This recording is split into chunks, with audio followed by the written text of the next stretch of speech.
இது அல்லாஹ்வுக்கு பிடிச்சு போச்சு. அல்லாஹ் அவருடைய துவாவை கபூல் செஞ்சுட்டான். ஆக துவா தள்ளி போறதுல இப்படி ஒரு ரகசியம் என்னங்க இருக்கிறது.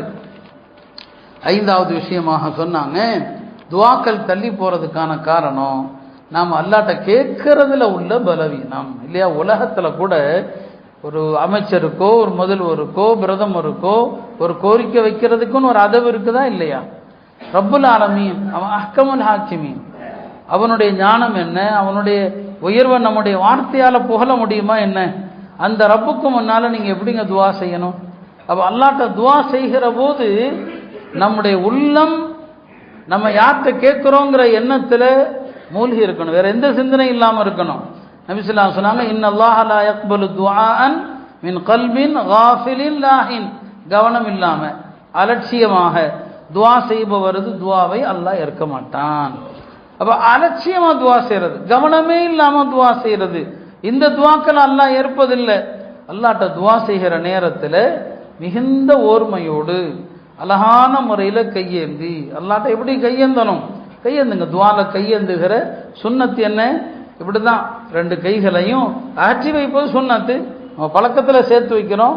ஆனால் நம்ம அல்லாஹ்ட்ட கேட்குற நேரத்தில் வேற எந்த விதமான அலட்சியம் இல்லாமல் துவா செய்கிற போது தொப்பியை சரி பண்ணுறது, தாடியை சரி இது எதுவுமே செய்யக்கூடாது.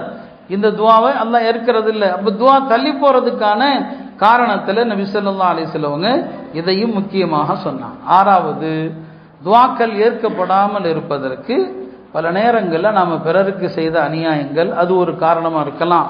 எனவே நம்ம அநியாயம் யாருக்கு செஞ்சாலும் பாதிப்பு, அவங்கள்ட்ட மன்னிப்பு கேட்கணும். யாரை பற்றியாவது தரக்குறைவாக பேசியிருக்கலாம், அடுத்தவருடைய கௌரவத்தை. ஹராமான உணவுகள், ஆடைகள், இதெல்லாம் துவா தள்ளி போகிறதுக்கான பெரிய காரணங்கள் ஒன்று. முடிந்த வரைக்கும் பேணுதலை கடைபிடிக்கணும். நாம் இன்றைக்கு வாழுகிற சூழ்நிலையில் பியூர் ஹலால் அரிதாகி போன காலம்தான். முடிந்த வரைக்கும் சாப்பிடுகிற உணவுகள் எல்லா ஹோட்டல்லையும் போய் சாப்பிடாதீங்க. ஹோட்டல் சாப்பாடே முதல்ல ஒரு அடியானுடைய பேணுதலை குறைக்கிறதுல முதல் அம்சம் ஹோட்டல் சாப்பாடு தான்.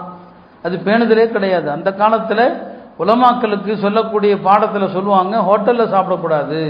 ஒரு ஆலிம் சாஹ் ஹோட்டலில் சாப்பிட்டா அவர் ஏற்க தகுந்த ஆலிம் இல்லைன்னு சொல்லிடுவாங்க. ஹோட்டலில் சாப்பிடவே கூடாது. பயணத்தில் சாப்பிட்றோம் வேற விஷயம், ஹோட்டலில் சாப்பிட்றது பழக்கமாக்கக்கூடாது. அதிலும் குறிப்பாக நான்வெஜ் போய் என்ன செய்யக்கூடாது, எல்லா ஹோட்டல்லையும் சாப்பிட்றது, பேணுதல் இல்லாமல் சாப்பிட்றது, போய் KFC சாப்பிட்றது எல்லாம் அது ஹலால் ஹலால் 1000 சொல்லலாங்க. ஆனால் இது எல்லாமே பேணுதலற்றவை, அதில் பலதும் ஹராமானவை. இந்த ஹராமை சாப்பிட்டு கொண்டு நம்ம அல்லாஹ்ட்ட துவா செய்து எப்படி அந்த துவாக்கள் கபூல் ஆகும்? அப்போ துவா நிராகரிக்க